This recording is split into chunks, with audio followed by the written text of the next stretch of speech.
요한복음 1장 11절에서 14절까지 말씀 저와 여러분이 번갈아 가면서 읽겠습니다.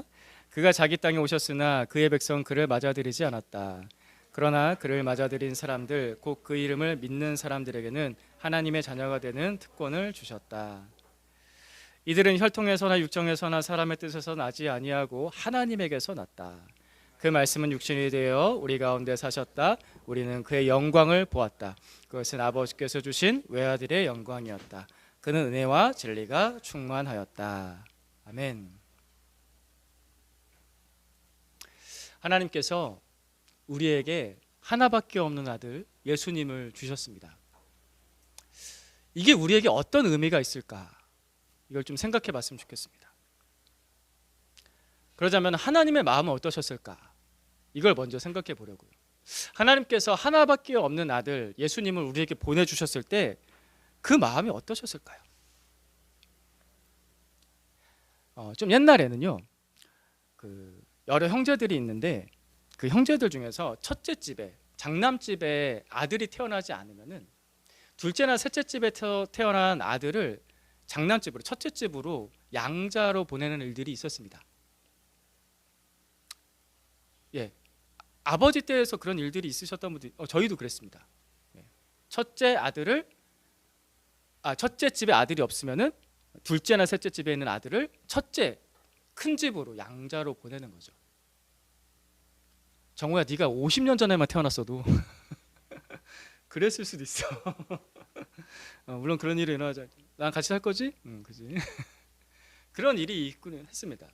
근데 그런 일이 만약에 벌어진다고 한다면요, 그 작은 집의 어머니가 자기 친아들을 큰 집의 아들로 보낼 때 그 마음이 어땠을까요? 가슴 한쪽이 뻥 뚫린 것 같지 않았을까 생각해봅니다. 물론 이렇게 완전 남이 되는 건 아닌데, 그러니까 이제 내 아들처럼 키울 수가 없는 거예요. 그 마음이 얼마나 허전하고 아프고 시리고 늘 그 아들이 보고 싶고 그러겠어요. 그죠? 그 마음이 너무 아팠을 겁니다. 하나님 아버지께서는 큰 집 정도가 아니라 저 천국에서 이 땅까지 멀리 하나밖에 없는 아들을 우리를 위해서 보내주셨습니다. 하나님 아버지의 마음이 그 자기 친아들 보낸 어머니 마음 같지 않을까, 그 마음처럼 그렇게 허전하고 슬프지 않으셨을까 하고 생각해 보곤 합니다. 왜냐하면 예수님의 십자가를 바라볼 때면, 그 십자가의 고난을 바라볼 때면은 아버지의 그 상처받은 마음이 느껴지거든요. 하나밖에 없는 아들 예수님을 이 땅에 보내셨는데 결국에는 그 아들이 이 땅에서 죽거든요. 그때 하나님이 얼마나 슬프셨을까, 얼마나 가슴 아프셨을까 생각할 때면 그 마음이 이루 다 진정이 안 됩니다. 아들을 주셨다라는 것을. 하나님의 이런 마음에 대해서 묵상을 해보다가도, 그런데 또 다른 한편으로는요, 예수님께서 이 땅에 오셔서 30살쯤 되셨을 때 복음을 처음 전하기 시작하셨는데, 그때 장면을 보게 되면 또 하나님 아버지의 또 다른 마음이 느껴지게 됩니다. 말씀 한 구절 보겠습니다. 마태복음 3장 17절 말씀. 이게 이제 예수님께서 세례 받으시면서 복음을 처음 전파하시기 시작하셨을 때 일어났던 일입니다. 같이 보겠습니다. 시작. 그리고 하늘에서 소리가 나기를 이는 내가 사랑하는 아들이다, 내가 그를 좋아한다 하였다. 하늘에서 소리가 나기를, 아버지께서, 하나님 아버지께서 말씀하신 거예요.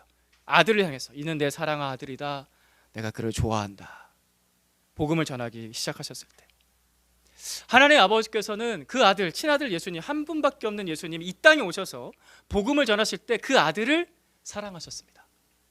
그 아들을 좋아하셨습니다. 그 상황을 같이 묶어서 생각하면은 이 땅에 오셔서 복음을 전하시는 그 아들을 사랑하셨습니다. 이 땅에 오셔서 복음을 전하시는 그 아들을 너무나 기뻐하시고 좋아하셨어요. 하나님이 좋아하셨어요. 그걸 좋아하셨다고요. 제가 앞에서 얘기했던 하나님 아버지의 감정과 이 감정과는 좀 다르잖아요. 성경을 묵상하다 보면 이 두 가지 감정이 다 나타나요. 아버지의 슬픈 감정도 있지만 아버지의 또한 기쁜 감정도 있어요. 왜냐하면 하나님 아버지께서는 이게 빼앗긴 것이 아닌 거예요. 억지로 그 친아들을 빼앗긴 것이 아니라 하나님 아버지께서는 자발적으로 그 아들을 우리를 위해서 보내주셨어요. 여기서 큰 차이가 있죠. 큰 차이. 어쩔 수 없이 억지로가 아닌 거예요. 하나님께서 우리를 사랑하신 사랑은 굉장히 적극적인 사랑입니다. 적극적인 사랑. 아까 우리 아이들 같이 나눴던 말씀, 로마서 8장 32절 말씀 같이 보겠습니다. 시작. 자기 아들을 아끼지 않으시고 우리 모두를 위하여 내어주신 분이 어찌 그 아들과 함께 모든 것을 우리에게 선물로 거저주지 않으시겠습니까? 아멘. 자기 아들을 아끼지 않으시고 우리를 위해서 내주신 분, 그분이 아버지십니다. 아버지 하나님, 하나밖에 없는 아들을. 하나님께서는 적극적으로 여러분을 사랑하십니다. 또 슬슬 벌써 또 졸리기 시작하신 것 같아서 여러분 옆에 있는 사람한테 이렇게 고백해 주십시다. 하나님께서 형제를 자매를 적극적으로 사랑하십니다. 시작. 하나님께서 형제를 자매를 적극적으로 사랑하십니다. 적극적으로 사랑하세요.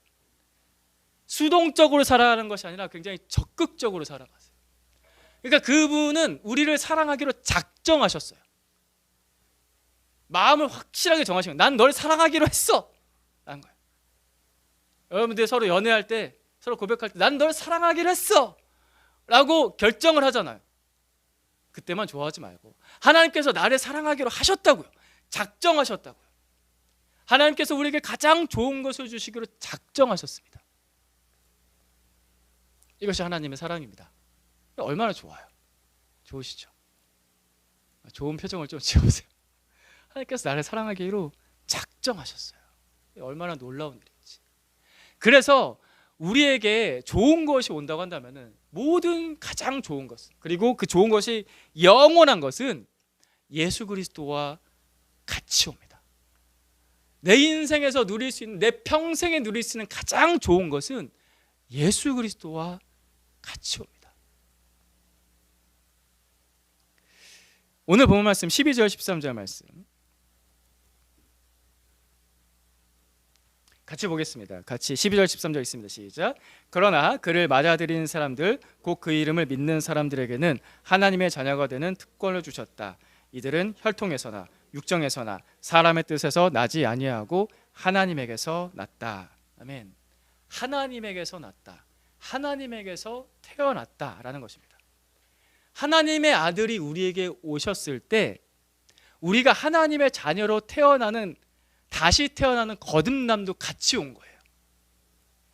하나님의 친아들이 오셨어야만 우리가 하나님의 자녀로 태어나는 일도 올 수 있었던 겁니다. 이게 이해가 되세요? 이전에는 그게 불가능했는데 하나님의 유일한 친아들이 우리를 위해서 오셨을 때 우리도 하나님의 자녀로 태어나는 일들이 가능해졌다고요. 이걸 거듭난다라고 하죠. 다시 태어난다고 하죠. 이게 예수 그리스도 그 친아들과 우리에게 오신 겁니다. 구약 성경에도 보면요, 하나님을 아버지라 부르는 말씀이 있습니다. 구약 성경에도 보면요, 하나님께서 우리를 향하여서, 하나님의 백성들을 향하여서 너희는 나의 자녀다라고 하신 말씀들이 있어요. 잘 보시면요. 근데 상대적으로 구약 성경을 읽다 보면은 하나님과 우리의 관계가 부모님이시고 아버지시고 우리가 그분의 자녀이다라는 관계보다 계속 읽다 보면은 하나님은 우리의 왕이시고 우리는 그분의 백성이다라는 관계가 더 많이 보이거나, 하나님은 우리의 주인이시고 우리는 그의 종이라는 관계가 더 많이, 상대적으로 많이 보여요. 그게 실제적으로 그렇잖아요. 왜 그럴까요? 구약 시대 때 하나님의 말씀을 전했던 사람들은 하나님의 종들이었어요. 선지자를 하나님의 종이라 불렀거든요. 그런데 신약 시대에 와서는 하나님의 아들이 우리에게 오셨습니다. 하나님의 아들이 우리에게 오셔서 우리가 하나님을 아버지라 부를 수 있는 친근한 관계가 완벽하게 완성될 수 있었던 거예요. 이건 예수님을 통해서만 가능했습니다. 그래서 예수님께서 우리에게 기도를 가르쳐 주실 때, 그러니까 하나님과 교제하는 거잖아요. 교제하는 방법 기도잖아요. 예수님께서 우리에게 기도를 가르쳐 주실 때 이렇게 기도하라고 가르쳐 주셨죠. 마태복음 6장 9절 말씀 같이 봅니다. 시작. 그러므로 너희는 이렇게 기도하여라. 하늘에 계신 우리 아버지. 하늘에 계신 우리 아버지. 그리고 예수님께서 실제적으로 기도하실 때 사복음서를 잘 보시게 되면은 예수님은 항상 기도하실 때 이렇게 시작하세요. 아버지라고 그냥 시작하세요. 아버지라고 시작합니다. 뭐 미사여가 하나도 붙이지 않을 때가 참 많아요. 그냥 아버지라고 부르시면서 기도하실 때가 있습니다. 그러면서 우리한테도 아버지라고 부르면 돼. 하나님이 아버지야 라고 그렇게 소개하시고 가르쳐 주셨습니다. 근데 문제는 우리가 그렇게 가르쳐 주셔도 사람인 우리가 하나님을 느낄 때 아버지? 라고 부르기가 좀 쉽지가 않은 거죠. 그쵸? 쉬워요? 그게 쉽냐고요? 물론 쉬우신 분도 있어요. 관계가 예수님 안에서 회복이 돼서 쉬우신 분도 있는데 하나님을 아버지? 제가 전에도 종종 얘기하지만 어떤 자매님은 아빠라고 자주 불러요. 아빠. 맞아요. 그렇게 해도 돼요. 아빠. 성경에 나오거든요. 아빠 아버지라 부르짖느니라 이렇게 나오거든요. 하나님 아빠? 저는 하나님께 아빠라고 부르는 경우가 가끔 있어요. 아버지라고 주로 많이 부르는데 아빠까지는 약간 아직도 저는 좀 아빠? 근데 이게 사람한테 약간 어색하고 멀게 느껴져요. 왜 그러냐면은 사람은 하나님을 잘 몰라요. 예수님은 하나님을 잘 알지만 우리는 하나님을 잘 모릅니다. 왜 잘 모를까? 우리의 죄 때문에 하나님을 잘 모릅니다. 죄인이 느끼는 하나님은요, 멀어요. 하나님과 죄인 사이에는 큰 간격이 있다라고 느낍니다. 멀어요. 그 먼 하나님이요, 만약에 좀 보편적으로 생각을 해볼까요? 그 신이라고 했을 때 어떤 신이 나에게 갑자기 다가온다? 라고 하면은 기쁨을 느낄까요? 무서움을 느낄까요? 무서움을 더 많이 느낄걸요? 어떤 신이 갑자기 나한테 다가온다 라고 한다면 소름 끼치고 이렇게 바짝 머리가 쓰는 듯한 그런 느낌을 받을 때가 있을 겁니다. 왜냐하면 사람에게 하나님은 먼 존재거든요. 두려운 존재입니다. 그 존재가 나한테 가까이 온다라는 것은 어떤 의미를 가지냐면은 내가 죽었나?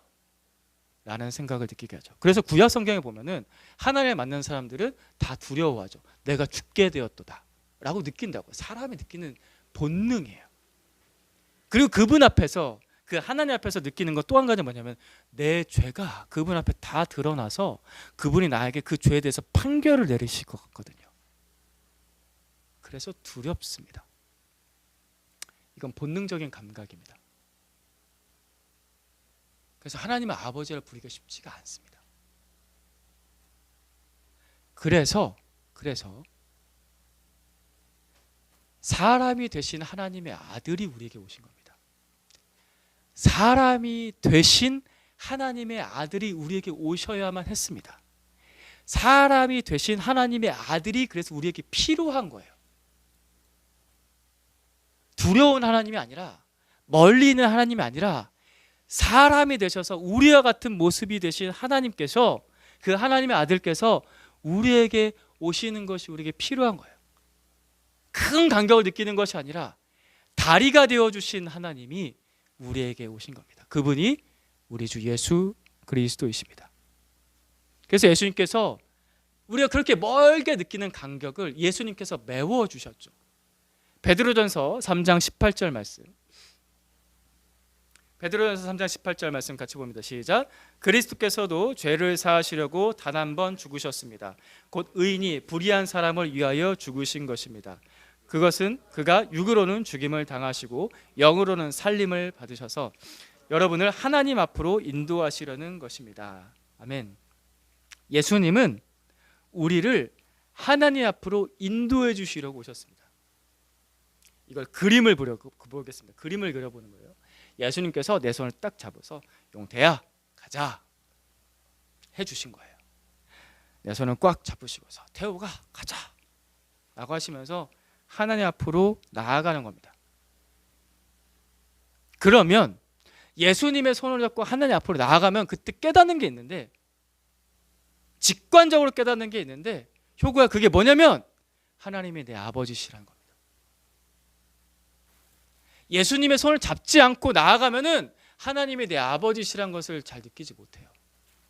그냥 멀죠, 두렵죠. 근데 예수님께서 내 손을 잡고서 하나님 앞으로 나아가 주시면은 아, 하나님이 내 아버지시구나 라고 깨닫게 됩니다. 느껴보셨습니까? 회심하신 분들 그걸 느껴보셨습니까? 그러니까 우리가 하나님을 그냥 아버지라고 편안하게 부를 수 있는 거예요. 예수님의 손을 잡았기 때문에. 사랑하는 형제자매 여러분, 우리가 하나님을 그냥 알 수는 없어요. 불가능해요. 그건 성경에도 안 된다고 나와 있어요. 우리는 예수님을 통해서만 하나님을 알 수가 있습니다. 오늘 우리는 예수님을 통해서만 하나님 앞으로 나아갈 수 있어요. 사람이 되셔서 우리와 같은 모습으로 오셔서 우리를 이해하시고 우리를 공감해 주시고 우리의 손을 붙잡아 주시는 예수님께서 내 손을 붙잡아 주실 때 하나님을 내 아버지라고 경험하게 됩니다. 그런 일들이 여러분에게 많이 일어나길 바랍니다. 그런 구원을 받으시기 바랍니다. 그래서 예수님의 십자가의 고난은요, 우리가 하나님의 자녀로 태어나게 되는 해산의 고통이었습니다. 어머니가 아이를 낳듯이 고통이 있잖아요. 십자가의 고통은 나를 하나님의 자녀로 다시 태어나게 하시는 해산의 고통이었습니다. 그래서 우리는 십자가 아래서 하나님의 자녀로 거듭나는 거예요. 다시 태어나는 거예요. 교회에서 맨날 듣는 말 있잖아요. 거듭난다, 다시 태어난다. 그게 즉 구원받는다 라는 겁니다. 오늘 말씀에서도 그게 또 나옵니다. 12절 13절 말씀 다시 한 번 더 봅니다. 시작. 그러나 그를 맞아들인 사람들 곧 그 이름을 믿는 사람들에게는 하나님의 자녀가 되는 특권을 주셨다. 이들은 혈통에서나 육정에서나 사람의 뜻에서 나지 아니하고 하나님에게서 났다. 아멘. 인간적인 방법으로 나지 아니하고 13절 앞에 부분 그거예요. 그러니까 한마디로 묶으면 인간적인 방법으로 태어난 것이 아니라 예수님을 맞아들이면, 예수님을 믿으면 하나님의 자녀로 다시 태어난다라는 겁니다. 하나님에게서 다시 태어난다. 하나님께서 우리를 낳으세요. 하나님의 자녀로. 예수님을 맞아들이면, 예수님을 믿으면. 오늘 복음을 잘 듣고서 예수님을 마음에 맞아들이세요. 예수님을 의지하고 믿으세요. 그러면 오늘 다시 거듭나는 겁니다. 하나님께서 여러분을 예수 그리스도의 핏값을 주고 하나님의 자녀로 다시 사셨습니다. 여러분은 하나님의 아들의 핏값만큼의 가치가 있는 존재들입니다. 세상이 여러분에 대해서 어떤 평가를 하든지 간에 여러분은 하나님께서 아들을 주고 사실 만큼, 그렇게 사랑할 만큼 존귀하고 가치 있는 사람들입니다. 중고등부 수련회에서 이런 식으로 복음을 많이 전하거든요.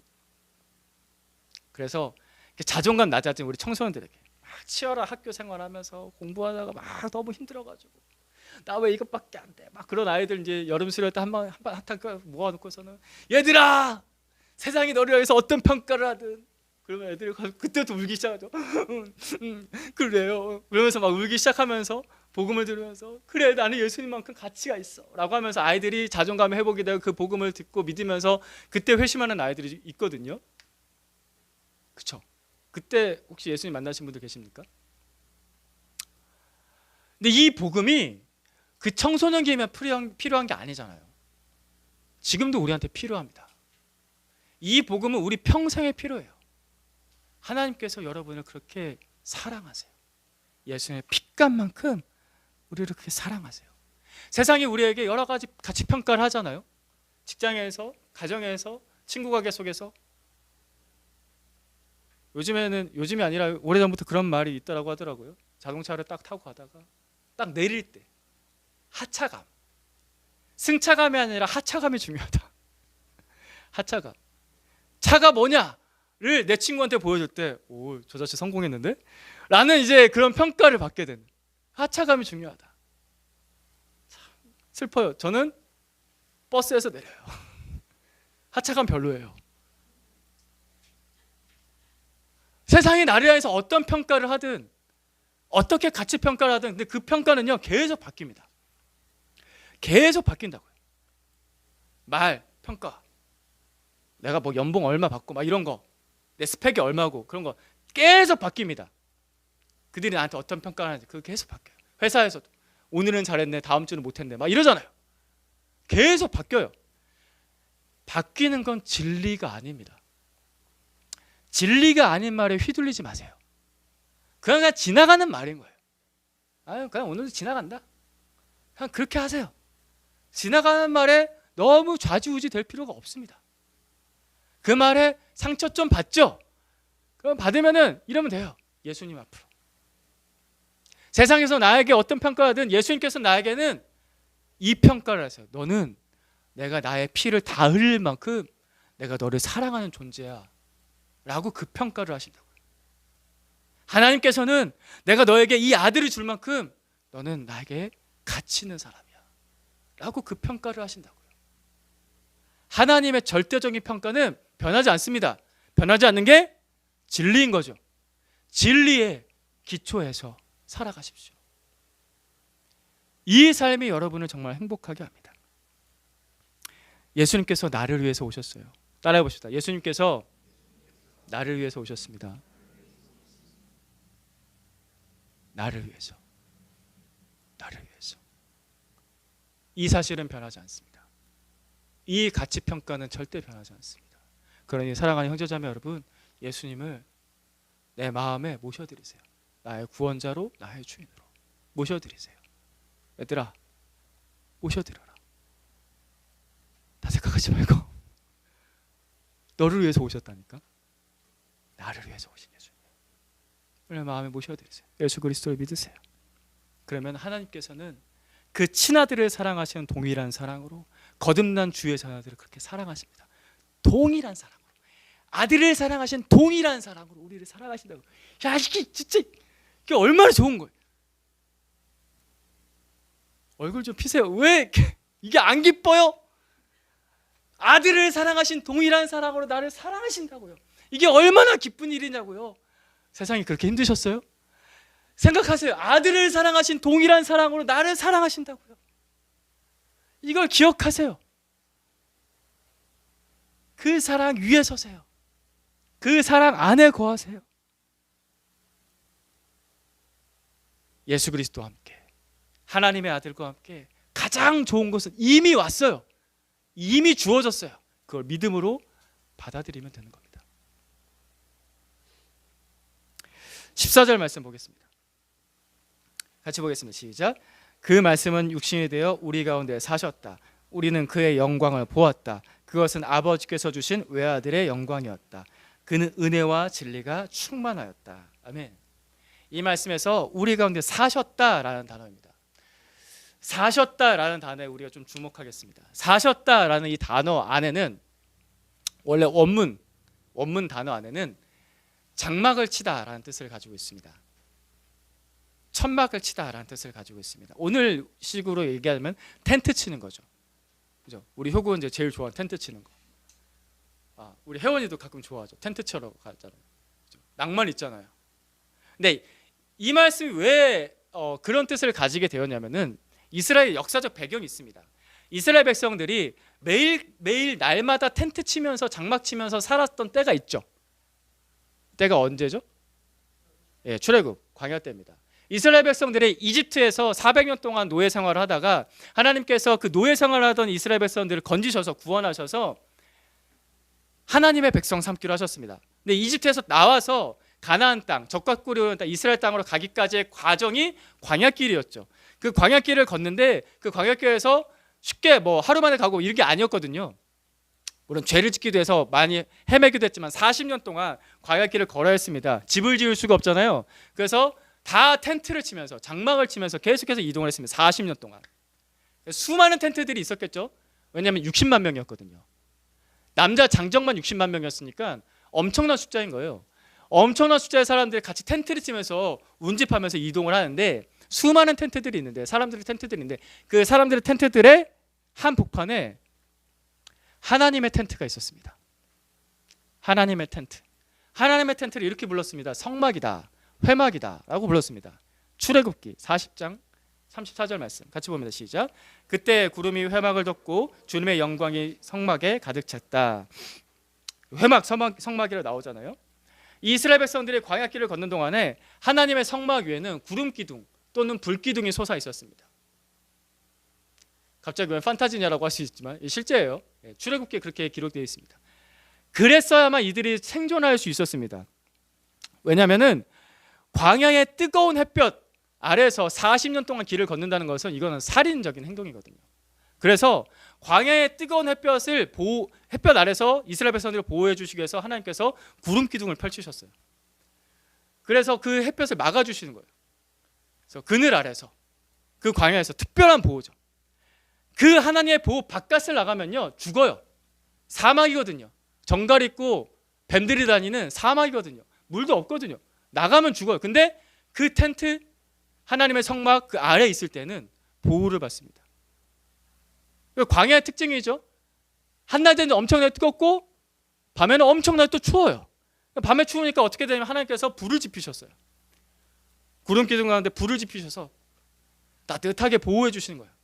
매일 밤마다 캠프파이어. 제가 맨날 이거 할 때마다 얘기하죠. 매일 밤마다 캠프파이어. 아이들이 얼마나 좋아했을까. 그 60만 명 아이들이 광야길을 걸으면서 밤마다 재밌었을 것 같아요. 와 따뜻하게 지펴주시고 구름으로 막아주시면서 40년 동안 그 광야길을 하나님께서 인도해 가셨습니다.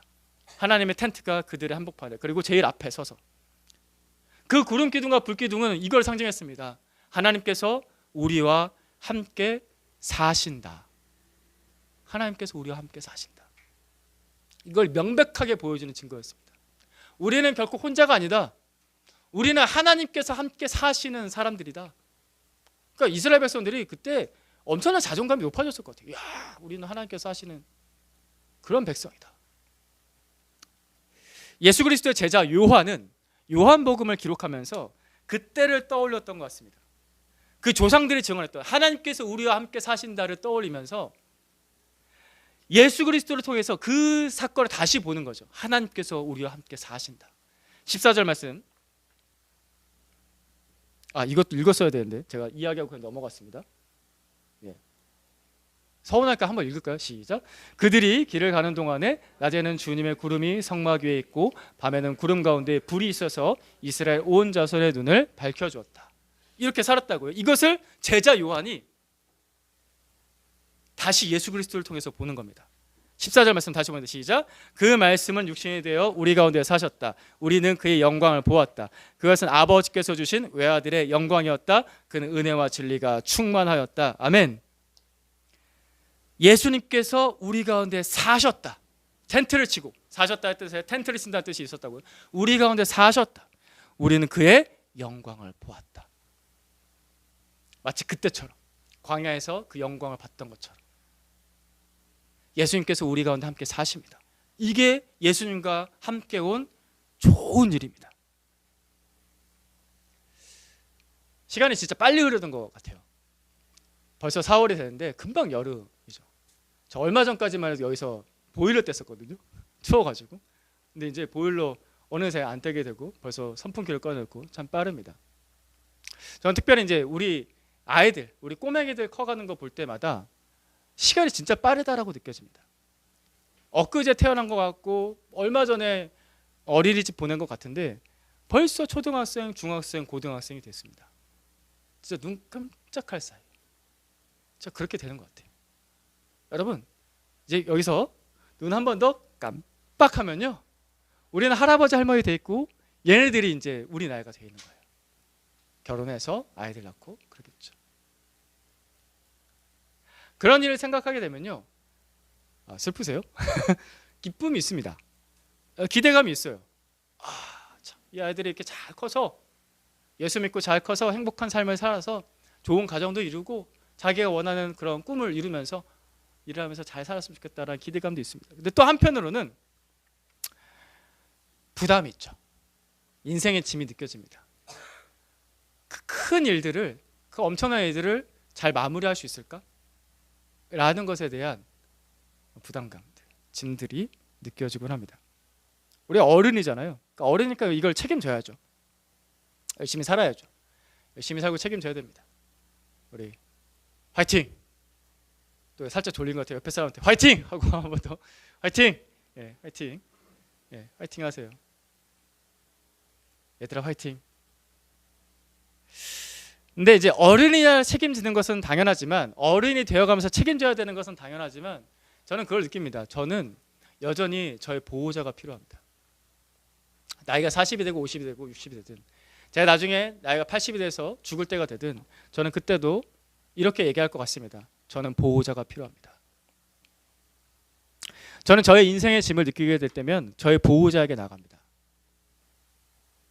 나의 주인에게 나아갑니다. 저는 언제든지 그분께 나아갈 수 있습니다. 왜냐하면 그분은 나와 함께 사시는 예수 그리스도이기 때문입니다. 그분은 지금까지 나의 인생길 중에서 계속 저와 함께 텐트를 치면서 같이 살아주시고 텐트를 같이 걷어서 또 같이 동행해 주셨던 예수님이십니다. 그렇기 때문에 저는 앞으로의 길도 예수님께서 저와 함께 동행해 주실 것을 믿습니다. 그분이 저의 보호자, 저의 인도자, 저의 목자이십니다. 여러분도 그러세요? 인생 혼자 사는 것 같으세요? 빨리 예수님을 믿으세요. 인생 혼자 사신 것 같으신 분 예수님을 잘 믿으세요. 교회 왔는데 예수님을 믿는데 난 여전히 인생 혼자 사는 것 같아 라고 느끼면 예수님을 정말 잘 믿어야 돼요. 찰싹 붙어야 되는 거죠. 그 예수님은 이 땅에서의 여정뿐만 아니라 제가 돌아가야 될 고향집, 아버지 하나님 집까지 저를 끝까지 인도해 주실 겁니다. 전 그런 걸 생각할 때 좋습니다. 이게 정말 좋은 일이에요. 내가 다 책임지고 가는 거 아니에요. 그렇게 살라고 하나님께서 우리를 내버려 주지 않으세요. 예수님께서 우리와 함께 사십니다. 너무나 좋은 일입니다. 이것이 예수님과 함께 왔습니다. 이것은 크리스마스 선물로 온 겁니다. 갑자기 한여름에 크리스마스 얘기를 하는데 마태복음 1장 23절 말씀 같이 봅니다. 시작. 보아라, 동정녀가 잉태하여 아들을 낳을 것이니 그의 이름을 임마누엘이라고 할 것이다 하신 말씀을 이루려고 하신 것이다. 임마누엘은 번역하면 하나님이 우리와 함께 계시다는 뜻이다. 아멘. 예수님께서 태어나실 때의 일입니다. 예수님께서 태어나실 때 예수님의 별명이 있었는데 이미 지어진 별명이 있었는데 그것은 임마누엘입니다. 임마누엘. 뜻이 뭐라고요? 맨 아래쪽에 있죠? 빨간 글씨 맨 아래쪽 같이 읽어보시죠. 시작. 하나님이 우리와 함께 계시다. 하나님이 우리와 함께 계시다. 예수님의 별명이 임마누엘, 하나님이 우리와 함께 계시다. 원래 예수님이 이렇게 오신 거예요. 우리와 함께 사시려고, 우리와 동행하시려고, 우리와 동거하시려고 예수님 원래 이렇게 오셨다고요. 우리 예수님께서 여러분과 함께 텐트를 쳐주시길 축복합니다. 우리 예수님께서 여러분과 함께 걸어주시길 축복합니다. 예수님 여러분과 동행하시고 동거하시길 축복합니다. 이게 좋은 일입니다. 사람들은 다 행복 원하잖아요. 그래서 열심히 살고 직장 다니고 가정생활 꾸리고 합니다. 그런데 그 행복은 마치 저 무지개 끝에 있다는 파랑새를 찾는 듯한 느낌이 있습니다. 이 신기루 같아요. 그래서 뭔가를 향해서 달려가잖아요. 그죠? 가만히 계신가요? 뭔가를 해서 계속 달려가는데 손에 잡히진 않아요. 신기루 같습니다. 그런 걸 느끼지 않으십니까? 우리 아이들은 아직까지는 조금 아닌가? 좀 그런 걸 느끼나? 이 영어 단어 10개 다 외우면 끝난 것 같은데 아니야. 그 다음에 또 있어. 어릴 때는 좀 그렇고 계속 뭔가를 향해서 달려가는데 직장에서 가정에서 나는 행복하기 위해서 뭔가를 향해서 달려가는데 손에 딱 잡히지 않아요. 신기루 같아요. 그래서 이게 신기루 같은 행복을 쫓아가는 것 같아가지고 또 잘 속아요. 대표적으로 부동산에 속아요. 대한민국 부동산. 야, 이거 대한민국만 문제가 아니라 온 전 세계가 문제더라고요. 자세히 보니까요. 다 사기야, 사기. 이 집값이 왜 이래? 이게 말이 돼? 이게 말이 되냐고요? 나만 그렇게 느끼나? 이게 말이 되냐고요? 이게 사기지. 이 부동산에 속고, 주식에 속고. 요즘에 또 뉴스에 얼마 전에 또 나왔잖아요. 유명인들 내세워가지고 주식 사기 치고. 다 속아. 왜? 그거라도 잡고 싶거든요. 그거 잡으면 내가 행복할 것 같거든요. 가다가 또 속아요. 비트코인에 또 속고. 비트코인 요즘에 한창 올랐다고 하죠. 이미 늦었어요. 끝. 다음 텀을 노리세요. 노리지 마세요.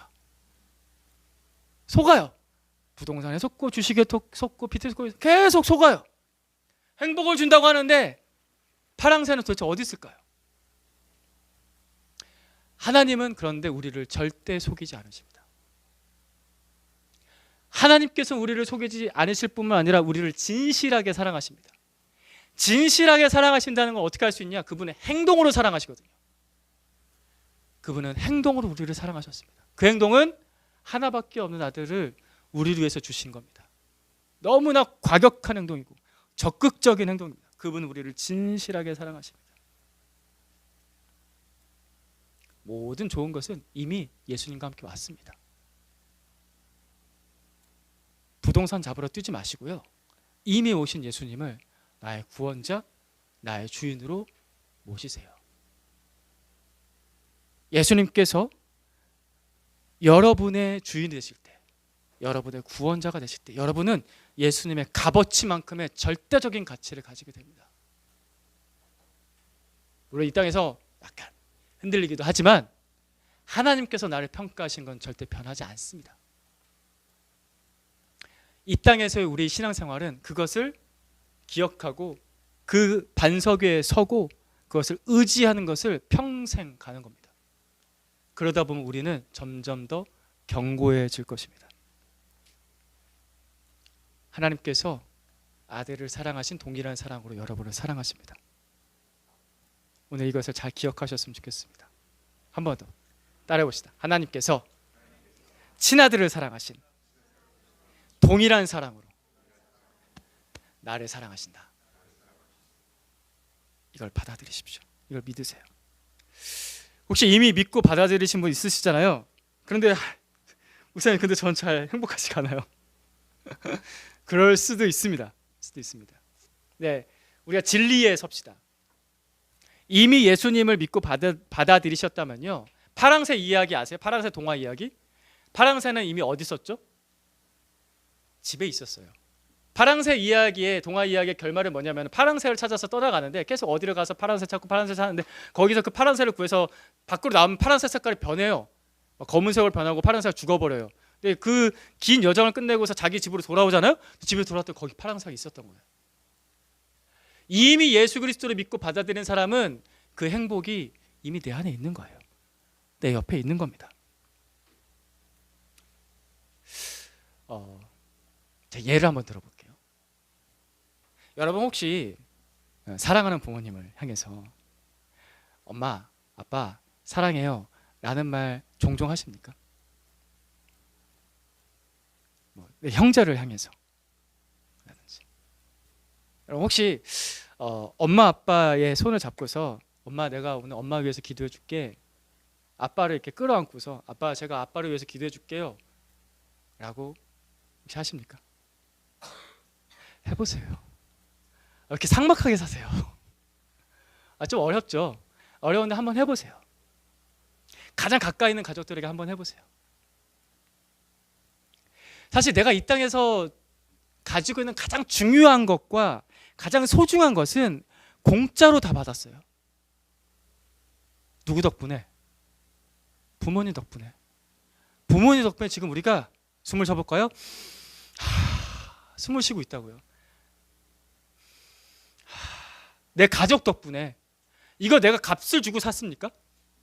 아니잖아요. 그냥 거저 주어진 거예요. 왜? 내가 값을 지불할 수 없으니까요. 내 생명은 내가 값을 지불할 수 없었기 때문에 거저 주어진 거예요. 가장 중요하고 가장 소중한 것은 다 공짜로 받은 거예요. 거기서 우리가 감사할 수 있으면 좋겠습니다. 우리가 어쩌면 행복하지 않은 이유 중에 하나가 뭐냐면은 이 기초적인 감사를 잃어버렸어요. 그래서 이거 말고 다른 게 더 행복하면 행복할 것 같아. 그래서 맨날 부동산 쫓아가는 거예요. 근데 가장 소중하고 가장 중요한 건 이미 주어졌다고요.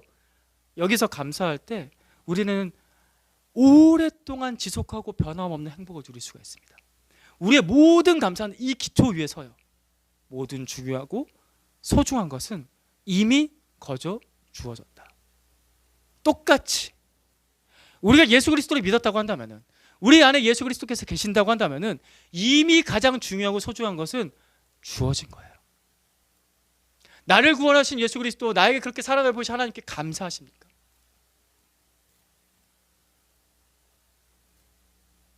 우리가 하나님 앞에 뭘 더 구하기 전에 우리 예수님과 마주 봅시다. 자꾸 시켜서 미안해요. 자꾸 조는 것 같아서. 깨어나라. 가슴을 손 얹고서 자기한테 얘기하는 거예요. 예수님과 마주 보자. 한 번 더. 예수님과 마주 보자. 예수님과 마주 보세요. 나를 사랑하시고 나를 구원하시고 지금 나와 함께 사시는 예수 그리스도와 마주 보세요. 이것이 우리의 모든 삶의 기초입니다. 우리의 감사, 우리의 기쁨, 우리의 행복의 가장 큰 기초는 이미 예수 그리스도와 함께 주어졌습니다. 사랑하는 형제자매들이 이 기초에 서서 변하지 않는 그 절대 가치에 서서 지금보다 더 풍성한 삶을 누리기를 축복합니다. 기도하겠습니다. 하나님 아버지, 우리에게 하나밖에 없는 아들 예수님을 보내주셔서 감사드립니다. 적극적인 사랑, 가장 풍성한 사랑, 가장 영원한 사랑, 변하지 않는 가치, 우리 주 예수 그리스도를 우리에게 보내주셔서 감사합니다. 예수님을 우리의 구원자, 우리의 주님으로 마음에 모셔드리길 원합니다. 우리 가운데 아직 이 사랑을 받지 못한 사람들, 깨닫지 못한 사람들 가운데 주님 계속해서 두드려 주시고 그 마음의 문을 지금 활짝 열게 하여 주셔서 예수님을 맞아들일 수 있게 해주시옵소서. 이미 맞아들인 사람들 예수님과 마주보고 예수님께 감사하며 예수님을 기뻐하며 살아갈 수 있게 해주시옵소서. 이 세상에서 여러 가지 말과 평가와 상처받는 행동들과 그 악한 영향력들 때문에 우리가 흔들릴 때가 많지만 이 광야길을 걷는 동안 다시 또 예수님 앞으로 주님의 텐트 안으로 들어갑니다. 주님, 우리와 마주봐 주시고 하나님의 사랑으로 우리를 안아주시옵소서. 예수 그리스도의 이름으로 기도드립니다. 아멘.